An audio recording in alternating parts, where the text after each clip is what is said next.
pandemic, because it's attracted so many super rich people from finance, investment, real estate, and now technology. Obviously, Miami's had a long-term relationship with New York, sometimes called the sixth borough. But now it's attracted a lot of venture capitalists and entrepreneurs and media types from the West Coast.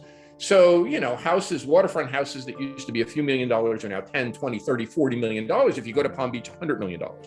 So that has exploded inequality.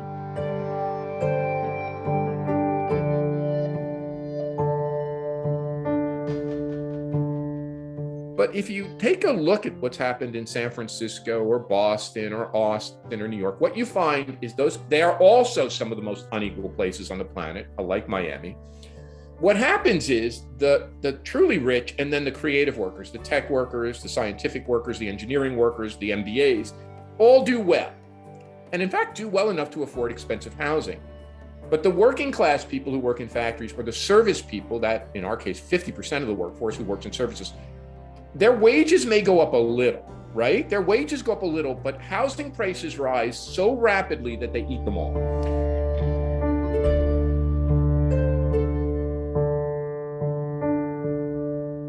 Miami was already one of the most housing cost burdened metropolitan areas in the country. That means the share of income people spend for rent or to own their home, with one of the highest housing cost burdens in the country. Well, what this new economic boom, the Miami moment, has done has put extraordinary pressure on our housing market. And so for less advantaged people, and now add the Champlain Towers tragedy to that, which means that the last remaining stock of affordable housing, older condominium buildings that are 40 years plus old. Now, many of those will be decommissioned. They'll have to be recertified. There'll have to be improvements. They'll have new assessments. Some of them will be decertified. They'll become luxury. Those will become luxury housing. So now we're removing a stock of affordable housing.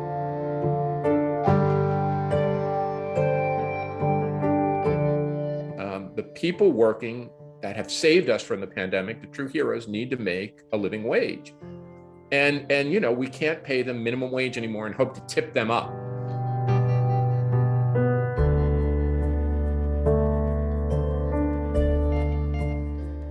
Toronto has built a pretty inclusive economy. Crime is pretty low. Good education is accessible to everyone. Healthcare is accessible to everyone. Now, I'm not going to extol, they were more restricted. They were more locked down. People were miserable in Toronto last winter. So there's warts there, but it's a much more cohesive place and there's far less inequality. And you see it. There aren't destitute people. And moreover, we call them new Canadians. New Canadians, almost to a person, when you talk to a new Canadian, if they've struggled, they're a cab driver or an Uber driver, or they work in home services, their kids are in a great university. So there's a mobility, an upward mobility ladder. We're already failing that. Our urban schools remain challenged, although they've gotten better. Too many people are forced or choose to put their kids in private schools. Too many people have retreated in gated compounds. We're starting to look more like already, I say this, with our image of a Latin American city, with the rich in their one world and workers and the poor in another world. That's already happening.